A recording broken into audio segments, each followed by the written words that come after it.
जाए कि ये तीनों कौन है। एकदम हृदय पटल में दिखाई पड़ा, अच्छा भगवान आए हैं परीक्षा लेने। देवी अनुसुईया आके खोल कर बोली, प्रभु थोड़ी देर ठहर जाओ, अभी आपकी इच्छा पूरी किए देती हूँ। और सीधी दौड़ी पहुंची कुटिया के भीतर, पति अत्री के दोनों पांव धोकर चरणोदक जल हाथ में लिया और फिर आ गई कुटिया के बाहर। संतों ने सोचा बस बन गया काम, अब तो अनुसुईया का पतिव्रत धर्म नष्ट होने ही वाला है। लेकिन अनुसुईया देवी एकदम मुस्कुराई, मन वाणी और कर्म से, अगर मैंने मन वचन कर्म से कभी पर पुरुष को कुभार से न देखा हो, मन वाणी और कर्म से पति चरणन में ध्यान, तो ये तीनों संत हो अति बालक नादान। जो पति के चरणों का धुला हुआ जल छोड़ा, वो छोटे छोटे से बालक बन गए। अब ब्रह्मा जी विष्णु भगवान की तरफ देखे, विष्णु भगवान भोलेनाथ की तरफ देखे। ब्रह्मा जी बोले, हम तो आज लोग कभी बालक बने ही नहीं। विष्णु भगवान बोले, हम तो भक्तों के यहाँ कई बार बालक बन के आ चुके। भोलेनाथ बोले, तो चलो आपके संग हम भी आनंद लेंगे। अरे नाना भांति नचायो, नाना भांति नचायो, भक्तन ने मुझको नाना भांति नचायो, भक्तन ने मुझको नाना भांति नचायो, भक्तन ने मुझको नाना भांति नचायो, भक्तन ने मुझको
नहीं काज में लोग लाज नाना भांति नचायो, हे नाना भांति नचायो, भक्तन ने मोको नाना भांति नचायो, भक्तन ने मोको नाना भांति नचायो, दासन ने मोको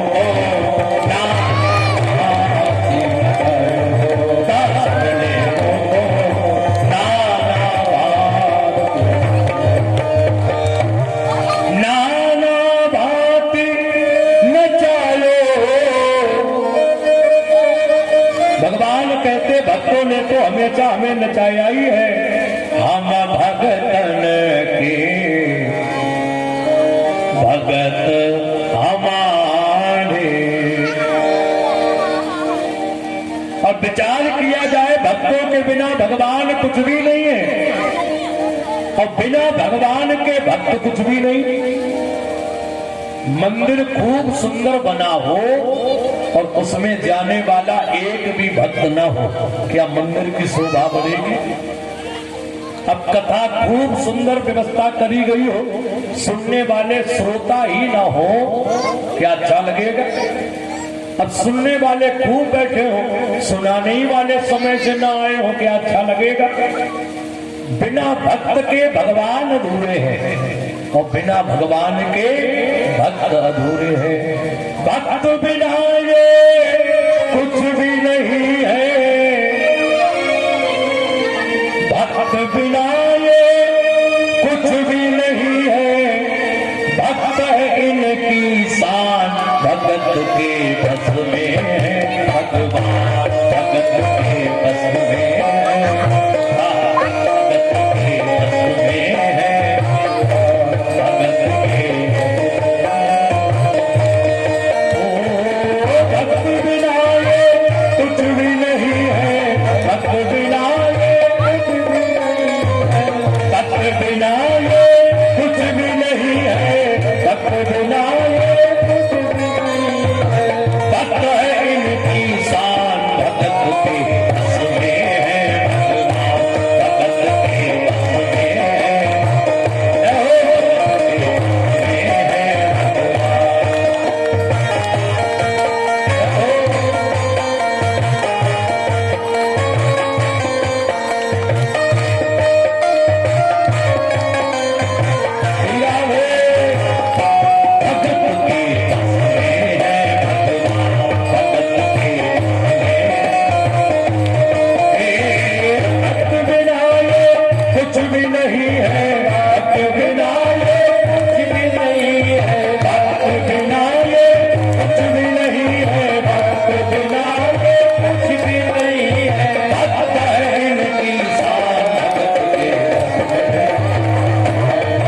बस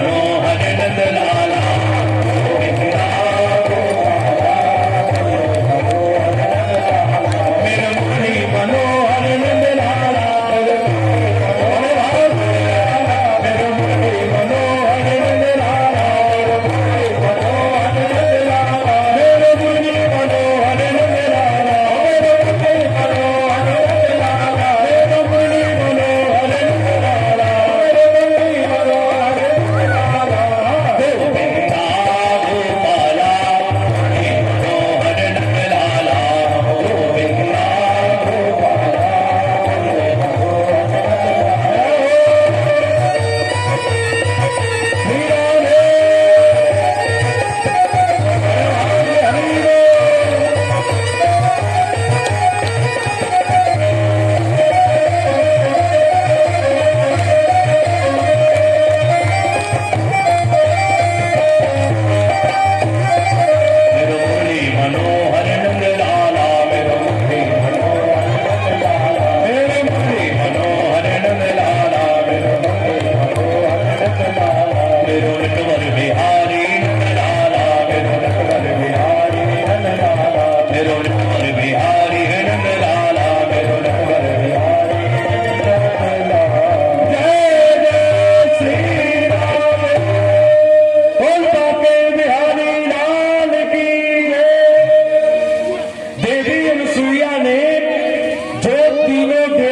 बालक रूप में प्रकट किया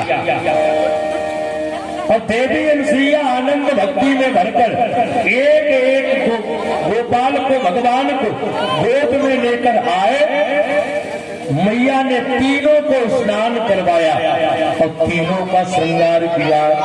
मोर पंख सिर सोहत नीके। भगवान नारायण जो बालक रूप में बने बैठे हैं ना, इनके मस्तक में मोर पंख मैया ने लगा दिया। मोर पंख सिर सोहत नीके। गुच्छे बिच बिच कुसुम कली के। माता बड़ी आनंद भक्ति में। अत्री जी बोले जे तीन बालक कहां से ले आई?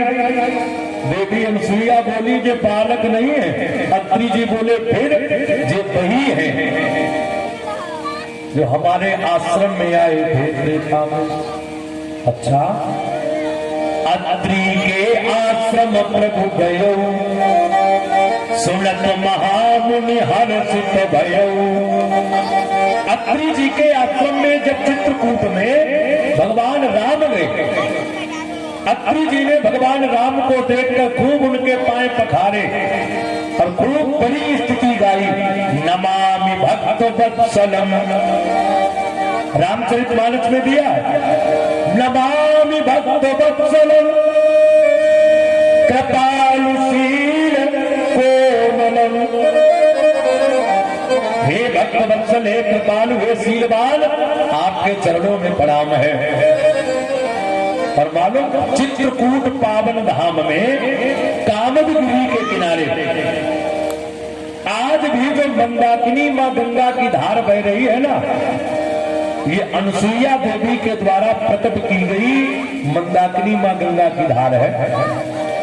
एक दिन अत्रि मुनि को प्यास लगी और अत्रि जी ने कहा, देवी प्यास लगी है, क्या जल मिलेगा? अनसुईया देवी ने मन में विचार किया, सरोवर बहुत दूर है, वहां से जल लेने जाऊं तब तक पति प्यास के कारण बेहुल न हो जाए। कुटिया के बाहर आई और मन में विचार किया, हे प्रभु, अगर आप मेरे पति धर्म से, पति सेवा से प्रसन्न है तो यहीं पर मुझे पानी मिल जाए। और कुटिया के बाहर बैठकर देवी अनसुईया ने अपने दोनों हाथों से चित्रकूट धाम की उस मिट्टी को हटाना प्रारंभ किया, खोदना प्रारंभ किया।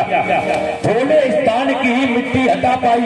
भगवान की ऐसी कृपा भई कि वहीं पर जलधार प्रकट हो गई और उसी जल को कमंडल में भरकर पति अत्रि की प्यास बुझाई और तब से लेकर आज तक वो जलधार चित्रकूट धाम में दर्शन दे रही। बोलिए मंदाकिनी गंगा मैया की। दरस परस मज्जन अनुपाना। तो देखो, मान का महीना चल रहा और जब माह के महीने में गंगा मैया का स्नान ही बड़ा आनंद देने वाला। हर जगह मां गंगा के घाट पर, अपने फरुखाबाद में घटिया घाट पर अब नाम पांचाल घाट हो गया। देखो जा समय कितने साधु संत पूरे महीने वही रहते और केवल घटिया घाट में नहीं, चाहे राम घाट चले जाओ, चाहे कादरगंज के घाट पर चले जाओ, चित्रकूट में चले जाओ, इस समय अयोध्या सरयू के किनारे चले जाओ, जहां जहां नदी बहती है, वृंदावन मथुरा में यमुना मैया के किनारे, और सबसे सुंदर महिमा है त्रिवेणी संगम प्रयागराज की। पूरे महीने कल्पवास करते हैं साधु संत, और केवल साधु संत ही नहीं, बड़े बड़े गृहस्थ भी वहां जाकर पूरे महीने त्रिवेणी संगम के किनारे रहते हैं। और माह के महीने में कथा सुनने और सुनाने का बहुत बड़ा पुण्य बताया गया है। रामायण तो पढ़ते ही है, रामचरितमानस के प्रारंभ में बाल कांड में ही तुलसीदास जी ने लिख दिया, एक बार भरी मकर नहाए। जिस समय सूर्य भगवान मकर राशि पर आ जाते हैं मकर के सूर्य हो जाते हैं, इसीलिए संक्रांति इस बार माघ के महीने में जो संक्रांति पड़ती है, वैसे तो संक्रांति हर महीने पड़ती है, लेकिन इस संक्रांति का महत्व ज्यादा क्यों है? क्योंकि इसमें मकर राशि पर सूर्य आ जाते हैं, इसलिए नाम मकर संक्रांति होता है। और आज संकष्ट, सकट जो हम आप मनाते हैं ना, सकट कहते हैं, इस सकट का शुद्ध शब्द है संकष्ट। जब भगवान कृष्ण ने सकटासुर का वध किया था, उसी दिन से ये सकट का त्योहार मनाया जाने लगा। देखो हमारे त्योहार भी सनातन धर्म की कथाओं से जुड़े हुए हैं। राजा बलि के हाथ में माता लक्ष्मी ने धागा बांध दिया था, उसी दिन से रक्षाबंधन का त्योहार मनाया जाने लगा। यमुना मैया ने अपने भाई यम को मिष्ठान जिस दिन खिलाया, उसी दिन से यम द्वितीया भाई दूज का त्योहार मनाया जाने लगा। भगवान राम लंका पर विजय प्राप्त करके अयोध्या आए, अयोध्या में घी के दीपक जलाए गए, उसी दिन से दीपावली का त्योहार हम आप मनाने लगे। प्रहलाद को मारने के लिए होलिका ने प्रयास किया, प्रहलाद को तो न मार पाई, होलिका ही जल गई आग में, उसी दिन से होली का त्योहार हम आप मनाने लगे।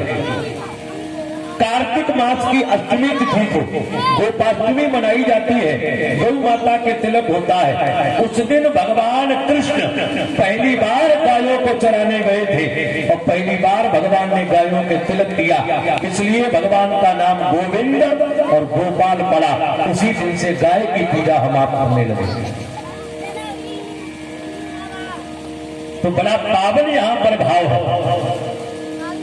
माता अनसुईया के कारण ही माँ गंगा प्रकट भई है चित्रकूट धाम में, और माँ गंगा का दर्शन मिल जाए, भले ही ठंड में कोई नहा ना पाए। अरे बड़े बड़े विचित्र लोग गंगा मैया के किनारे जाके भी उनके पाए झूले लो, पाए जमा करो, सर्दी बहुत ज्यादा। माँ गंगा का जल स्पर्श कर लेने से हमारे पाप धुल जाते हैं। तारच पारच उनका दर्शन कर लो दूर से। तारच पारच, परस कहते स्पर्श कर लो। मज्जन अनुपाला उनका आचमन कर लो। तारच पारच मज्जन अनुपाला, तारच पारच कहीं पाप कहे वेद पुराना, कहीं पाप कहे वेद पुराना, कहीं पाप कहे वेद पुराना। तरस पर मगन पाना, तरस पर मगन। इस पल और मालूम है माँ गंगा की बालू का भी बहुत बड़ा महत्व बताया। हम आप माँ गंगा स्नान करने को जाएं और गंगा स्नान के बाद भगवान शिव की पूजा का बहुत बड़ा महत्व बताया है। यदि कोई शिवलिंग पास में न मिले तो बालू का ही शिवलिंग आकार बना ले, मन से विश्वास हो जाए कि ये भगवान है, और उसी शिवलिंग पर हम जल चढ़ा दें। ओम नमः शिवाय, ओम नमः शिवाय या ओम शिवाय नमस्तुभ्यम, तो भगवान शंकर बहुत बड़ी कृपा करते हैं, बहुत बड़ी।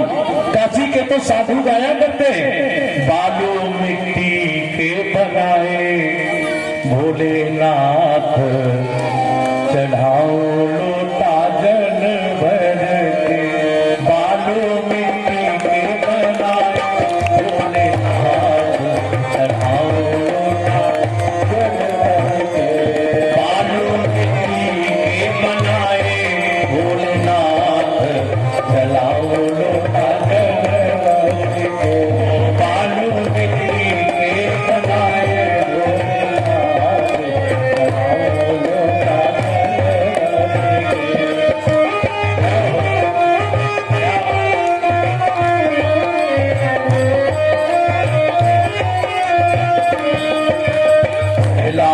जब माँ सिया ने हंस मिले रघुनाथ, जब माँ पर जब मांगा सिया ने हंस दीने भोलेनाथ। पहला पर जब मांगा सिया ने हंस दीने भोलेनाथ। मिल गई रे कौशल्या जैसी सास ससुर राजा दशरथ। मिल गई रे कौशल्या जैसी सास, ये भोलेनाथ मिल गई। आज भी जो बेटी कौशल्या जैसी साथ चाहे और दशरथ जैसे ससुर वो भोलेनाथ की पूजा करने लगे। मिल गई रे कौशल्या जैसी साथ ससुर राजा दशरथ।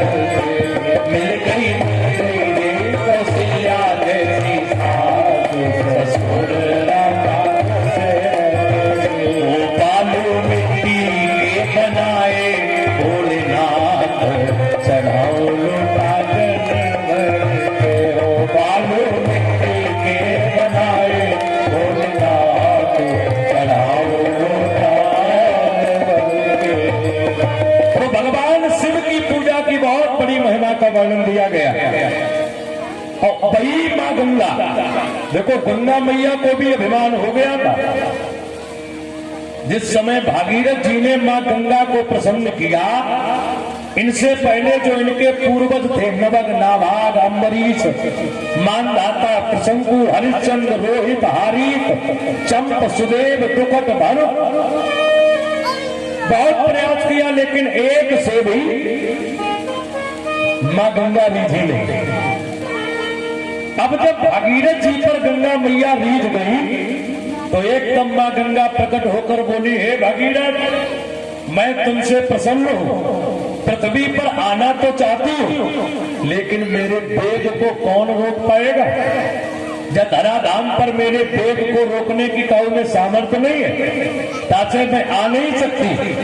भगीरथ जी मन में बड़े चिंतित, एक बार गंगा मां पृथ्वी पर आ जाए तो हमारे ही पूर्वज नहीं, युगों युगों तक सबके पूर्वजों का कल्याण होता रहेगा। भगीरथ जी दौड़े दौड़े पहुंचे भगवान भोलेनाथ के पास। भोलेनाथ बोले, क्या कहा? गंगा को अभिमान हो गया है? गंगा को अभिमान हो गया कि पृथ्वी पर कोई मेरे वेग को रोक नहीं पाएगा। जाओ कह दो जाकर गंगा से, कैलाश पर, हिमालय पर विराजने वाले भगवान भवानीपति के उस कैलाश के ऊपर आकर तुम उतरो, देखे तुम्हारे वेग को कौन ना रोक पाए। जो भगीरथ जी ने कहा कैलाश पर उतरो मैया, जो कैलाश पर मां गंगा उतरी, भोलेनाथ ने अपनी जटाओं को खोल दिया और पूरी गंगा जटाओं में ही संभाली और जटाएं बांध ली। एक भी गंगा जल की बूंद बाहर निकली नहीं। अब भोलेनाथ बैठ गए आसन लगाकर, राम श्री राम